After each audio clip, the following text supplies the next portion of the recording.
over £30.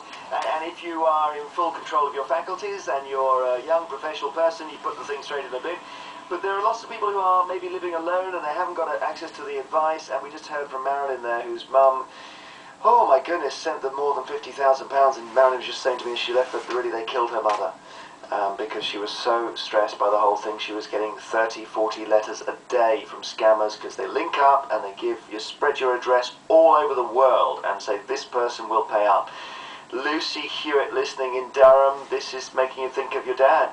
Yes, it is. I can absolutely confirm everything that has been said. It does come to that number coming through the letterbox. How many did he get?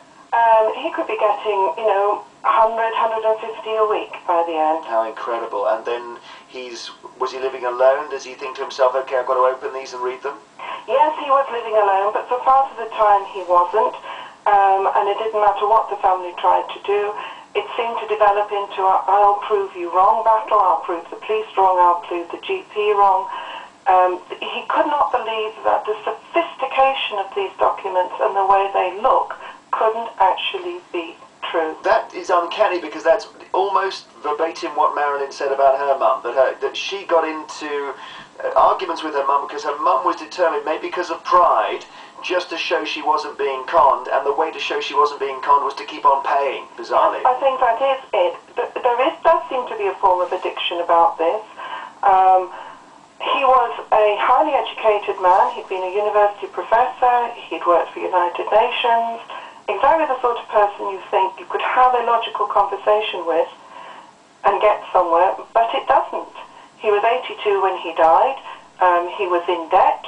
Barclays Bank had not helped by lending him money in the summer, despite warnings. And this is exactly where it has gone. And how much did he part with? Well, between February and November, he parted with £87,000. What, in about 10 months? That's incredible. Yeah. And it gets to the point where people do turn up at the door, they do ring on the phone, they do take you to the bank, they do sketch you to send these enormous cash sums abroad. It's hard to get some, I think, government organisations issue advice, and I think they think that's enough, but it actually isn't. This thing is massive. Interesting. Lucy, thank you. I hope this programme is helping as well. Well, I'd like to congratulate the police, and I would like to thank you too for covering this issue. It's a pleasure, and I dare say there'll be people in the same situation listening. Thank you very much. And I would urge everyone now to come out into the open and say what is going on. Thank you. Steve Taylor in St Helens says people would have to be really stupid to send off money to anybody who sends them bogus winning letters. They deserve to be fleeced for being so stupid. You can't win any prize in any competition if you haven't entered it. Therefore, they are stupid. Okay, Lynn Watt in Bicester in Oxford, I want you to defend your mother against that.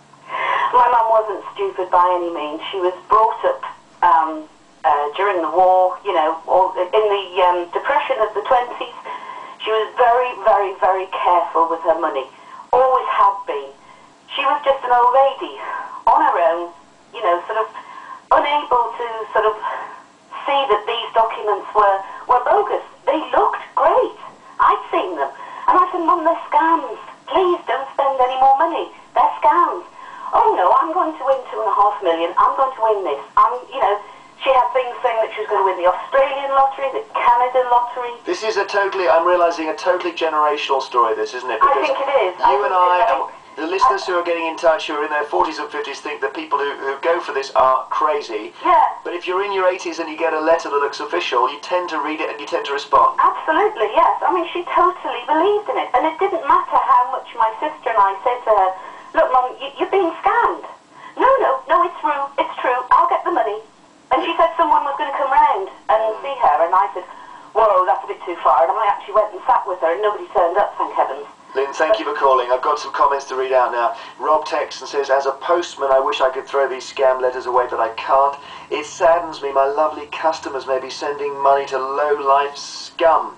John Barker in Abingdon says, I had my very first one the other week from Australia. I'd won the lottery, they said. I got $250,000. I just had to send them $15. And we had an email from somebody else who said that in response to one of the letters, he rings up and says, okay, thank you for the million. I know you want £30. Can you send me the million minus the £30? How about that? So I don't have to send you the 30. And they said it's against office rules.